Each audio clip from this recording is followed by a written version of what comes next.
Buka Quran surah ke-21 Al-Anbiya. Ayat ke-83 sampai 84. Kisah Nabi Ayub. Ya, kenal Nabi Ayub?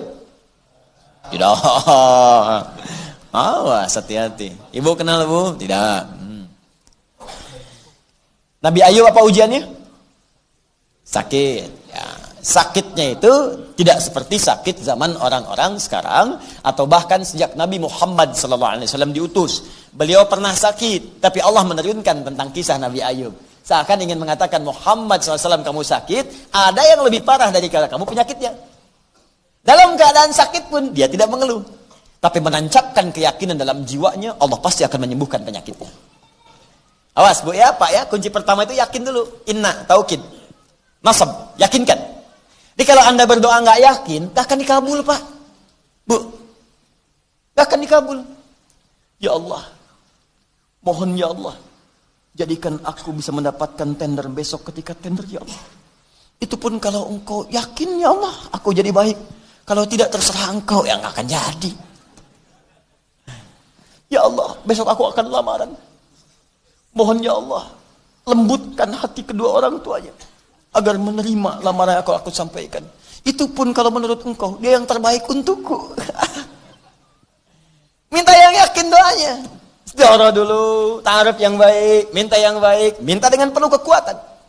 Ya Allah, anugerahkan kesembuhan kepadaku ya Allah. Sekarang kita lihat bagaimana Nabi Ayub memohon. Lihat baik-baik.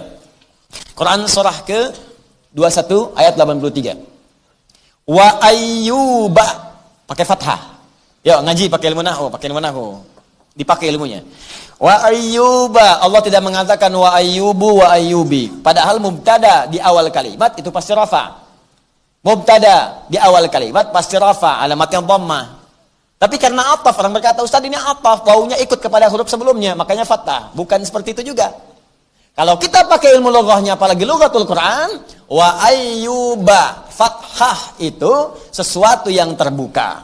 Kalau ada informasi dibuka oleh Allah menggunakan fathah, maka cara menerjemahkannya adalah wa ayyuba, dan sekarang aku akan buka kisah Ayub alaihi salam.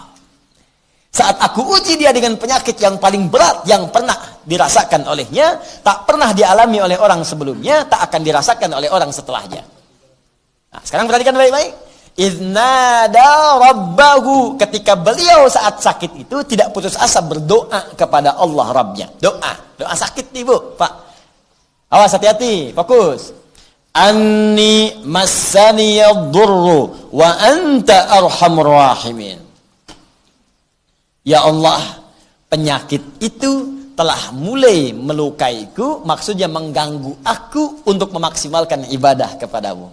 Oh, indah. Nih kaidah yang ketiga. Satu, yakin. Ingat kan? Sudah tadi ya?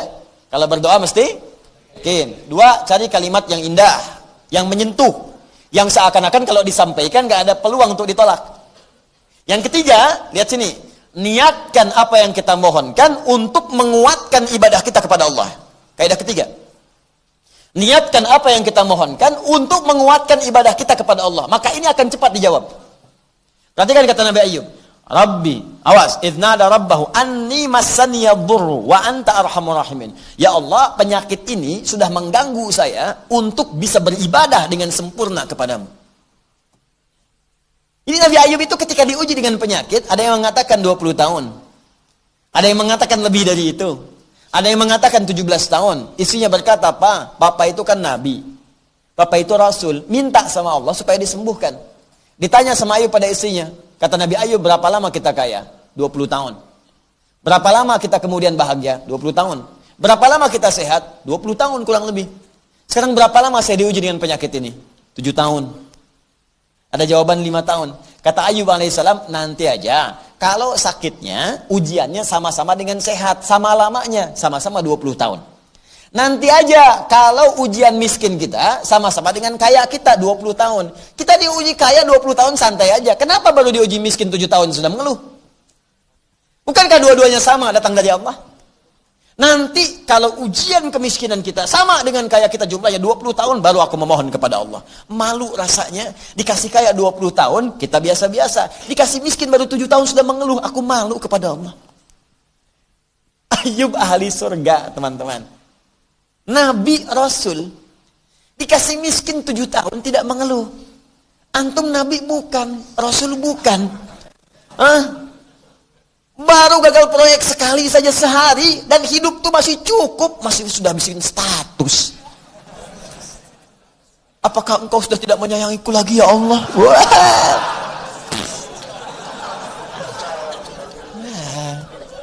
Nah, ini kadang-kadang yang seperti ini mesti kita keluarkan untuk kita tahu gitu, untuk kita paham.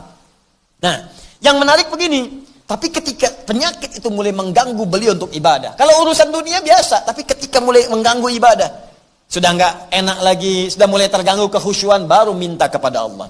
Anni masani yadur, ya Allah, ini penyakit sudah menyakiti saya, mengganggu saya nih. Bukan karena ke fisiknya saja, ibadah saya jadi nggak sempurna.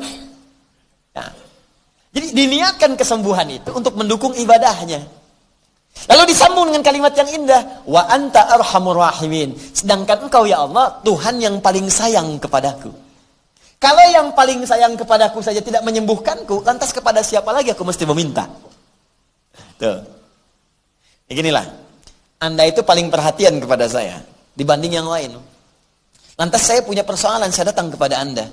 Saya katakan begini, akhi, antum itu orang yang paling perhatian pada saya.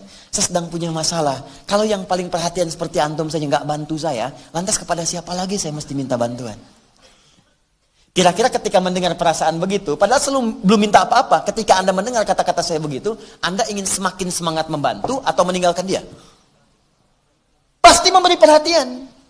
Apalagi Allah yang maha memperhatikan. Nabi Ayub berkata, ya Allah, engkau yang paling sayang dengan saya. Kalau yang paling sayang saja tidak mengabulkan saya, tidak memperhatikan saya, tidak menyembuhkan saya, lantas kepada siapa lagi saya mesti meminta? Dan saya pun saat minta ini, ya Allah, bukan untuk dari dunia, untuk ibadah kepadamu.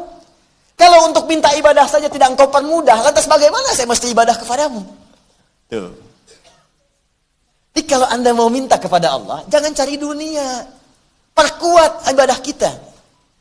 Kumpulkan akhirat kita. Ya Allah, saya selama ini sudah berusaha untuk sholat. Namun saya khawatir, ya Allah, kalau saya wafat, saya belum bisa menunaikan perintahmu untuk berzakat, ya Allah. Berikan saya kemampuan sebelum wafat untuk berzakat, ya Allah. 25 juta aja. Itu cerdas, mintanya dengan cerdas. Zakat 25 juta itu, zakat itu berapa persen? 2,5%.